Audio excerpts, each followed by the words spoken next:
Welcome back. Bruce Porter joins us now for this week's Dollars and Cents segment. Always good to see you. Thanks for coming in. Good to be here, Tom. You know, we're talking about the spooky time of the year. Oh, yeah. And, you know, for some people, the money thing is pretty spooky, too. Oh, absolutely. And I know that's what you're going to address here, the fear of money. Well, you know, a lot of people, they have a lot of fear. They have a lot of anxiety. The scariest things about money, that's what we're going to talk about. The number one, the scariest thing, fear of loss. Oh, yeah. Absolutely. You're always afraid of that. People are scared to death we're going to lose our money. They've worked hard for it, they're going to lose it. So the answer to that, find tools that guarantee against loss. Okay. That's kind of a simple answer. That is a simple answer. Not always simple to find, though. But they're out there. Yeah. There are tools available. Now, fear of missing out of growth. So the best time to sell something is when it's at an all-time high in value, right? The best time to buy something is when it's on an all-time low in value. Right. The same can be said for stocks and bonds and things like that. Yeah. So the best time to liquidate is when they're at a high value. The best time to buy is when they're at a discounted value. Of course. Now, the fear of missing out on that opportunity. So what do? You find a tool that has the upside potential for growth, but with none of the downside risk. Right. So that you're constantly locking in your growth and you're never going backwards. That's also finding a person who can advise you, because many people, the only reason they miss the good deal is because they're frozen, because they're afraid of missing the good deal. That's so right. they freeze. That's right. They've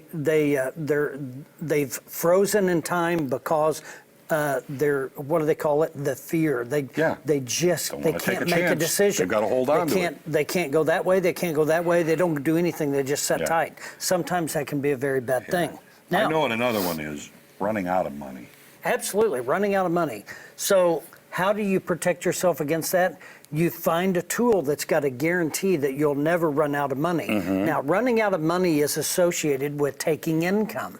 So like we talked about last week, if you take more money out of your account than it earned, your balance is going to come down. So if you have a variable account that's going to fluctuate in value, take 07, 8, and 9, huge loss in the markets.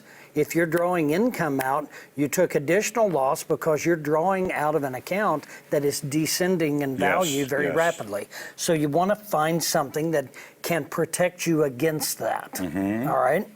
Now, fear of losing your income.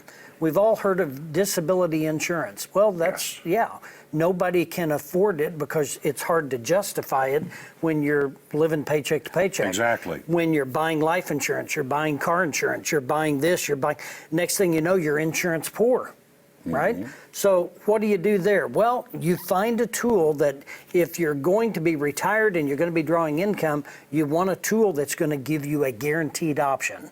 So you could take guaranteed income and not worry about running out. Okay. What about expenses? Because those change. That's something you always have on your mind. That's right. And we've talked about this several times in segments.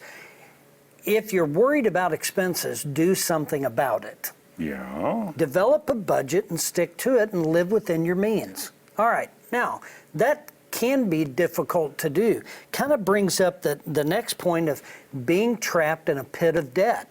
Well, if you're worried about expenses and you've got debt, you've got to sell things that aren't necessary. You've got to get a second job. You've got to cut your going out to eat 5 times a week. You've got to remember we talked about coffee. Yes. You got to quit getting that latte for $5 every morning on your way to work, because that's $100 a month you're wasting. These are common sense smart things, though, aren't they? Smart things. We've got about 30 seconds now. Be proactive in developing a plan.